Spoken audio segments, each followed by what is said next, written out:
had a completely different video planned for this week initially, and I feel like this audio clip sort of sums up what happened pretty succinctly. Uh-oh. That can't be good.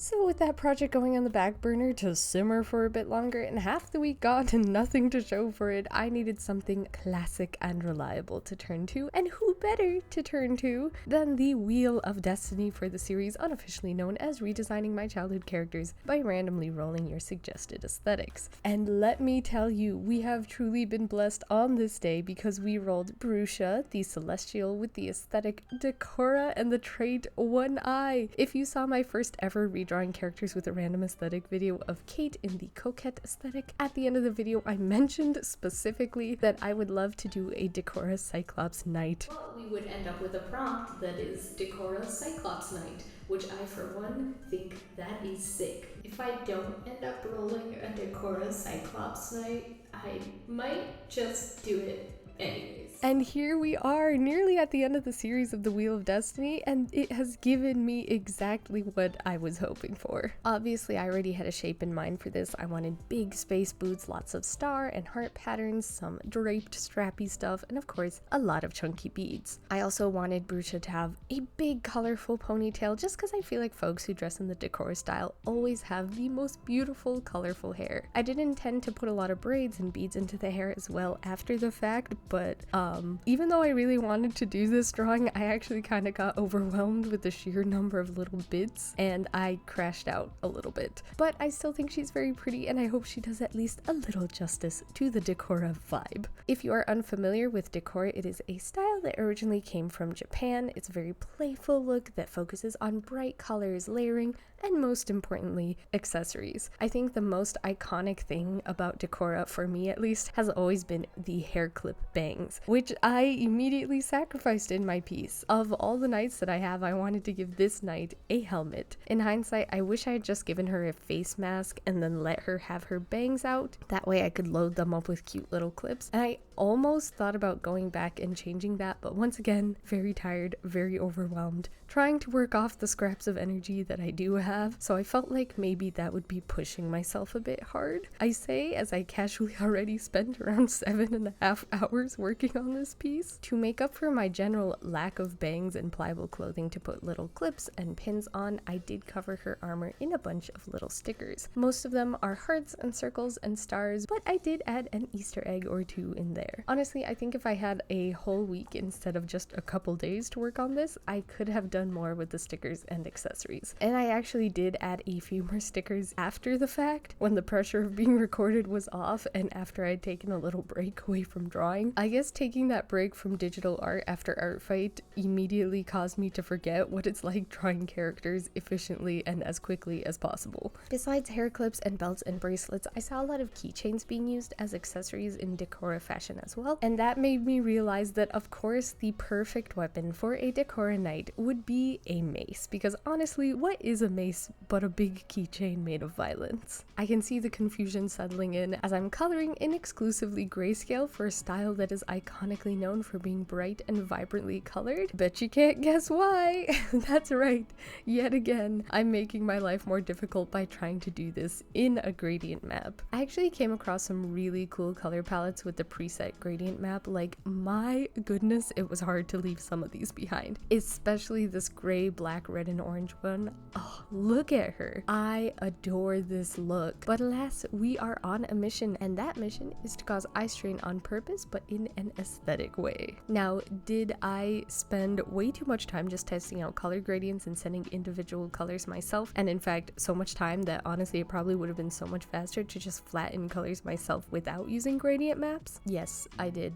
There's no second half of the statement. I learned how to do a new thing in my art program, and I am reinforcing the neural pathways because my brain thinks it's cool, not because I think it's good for me to learn or easier or more efficient. Unfortunately, I was not built for efficiency. I'm built fault for not realizing there's a good alternative route available until it's too late. I did actually flatten quite a few of the colors manually as well, just to get more specific or more vibrant versions of colors. I added in a couple of normal gradients and then also adjusted the hue saturation value sliders to get as brightly colored of a character as my program could manage. And it was at this point that I realized that I just drew Rainbow Dash. After all my hard work and color picking and adjusting and everything, she's just Rainbow Dash. But at this point I was simply too far in the process to turn back, and honestly, Rainbow Dash is a fun color palette. She's pretty cool, and I think starting over with the colors would have ruined me, so we are sending it. And while you watch me render until my brain turns to something akin to canned peas, let's talk about Brusha. If you have watched this series for a while, you'll know that each of the knights are named after a celestial body, mostly asteroids and stars. And in all of the redraw videos, I talk a little bit about each of them because I think they're neat. So, Brusha was discovered by a German astronomer, Maximilian Franz Joseph Cornelius Wolf, also known as Max Wolf. Brusha was the first of many, and by many I mean over 200 asteroids, discovered by Max Wolf using a double refractor telescope he designed himself, a telescope that would become the primary research telescope at the Heidelberg Observatory. Now, Max Wolf couldn't have commissioned the construction of said telescope without the generous $10,000 donation made by an American philanthropist who was so passionate about astronomy that in the span of 10 years, they had provided 54 gifts to astronomy, totaling over $275,000, and that was in the 1880s. So who is this fascinating philanthropist, you may ask? That would be Catherine Wolfe Bruce, for whom the asteroid Brusha was named. She had donated money to other projects, including the construction of a library earlier in her life. However, at the age of 73, Catherine read in an article that all major astronomy discoveries have already occurred. So in response, she funded telescope makers and ended up gifting several major research facilities brand new telescopes so that they could make more astronomy discoveries, which honestly is so iconic. The asteroid itself is a relatively large asteroid, and she orbits quite far away from Earth, which was something that every single research site about asteroids wanted me to know specifically. They really wanted to reassure me that there was no possible chance of collision between Brusha and Earth. So that's something that I didn't know I should have been worried about, and now I'm more worried about the fact that maybe I should have been worried than knowing that I now have no need to be worried. Brusha is actually more well known as a landmark in technology and history than she is for her characteristics as a planetary body. She was the first of Max Wolf's asteroid discoveries, and during his time as an astronomer, Max Wolf nearly doubled the number of asteroids discovered at that time. It was a huge leap in discovery for astronomy. Honestly, Catherine Wolfe Bruce,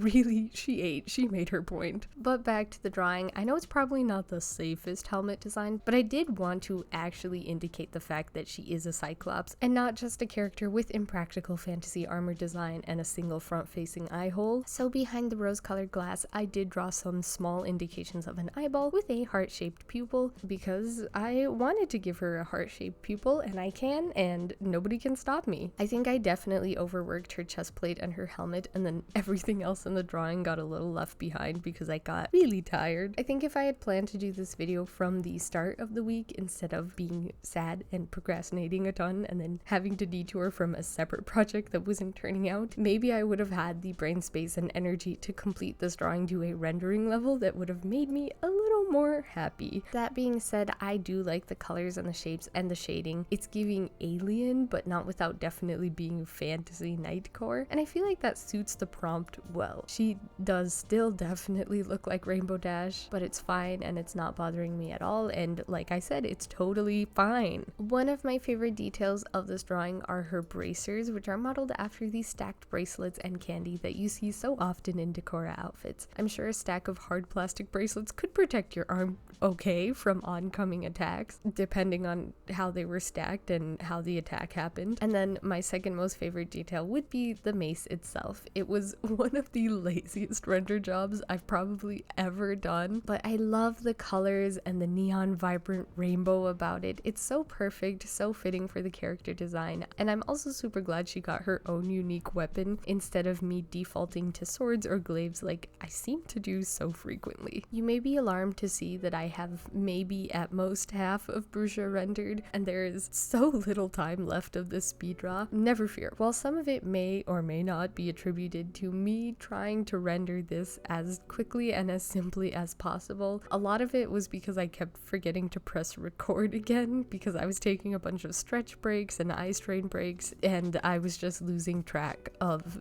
time and space, which I guess forgetting to press record out of exhaustion might actually be worse than trying to brush things off by saying I'm rendering them simply. I am sorry. It just, man, it's been a week of all time. Nothing specifically bad has happened. It's just felt like I've had very few mediocre successes followed by many low stakes failures. It's all very fixable, but it does sort of stack and add up into this uncomfortable middle zone. But that being said, I am feeling very optimistic for oncoming weeks. The weather is cooling down, the leaves are turning, and it's supposed to rain a lot next week, which I like. I think that's a good sign, and I can feel the cozy season entering my bones as we speak. But on that note, we are at the end of drawing our Decora Cyclops Knight, Brusha. I know I've complained a lot about being tired and having a hard time with this drawing and keep talking down this art, saying it's not my best art, but I do still love this piece. I am pretty proud of the outcome. I like the colors, like I said, I like the mace a lot. I think she's a good balance of overwhelming and cool. Overall,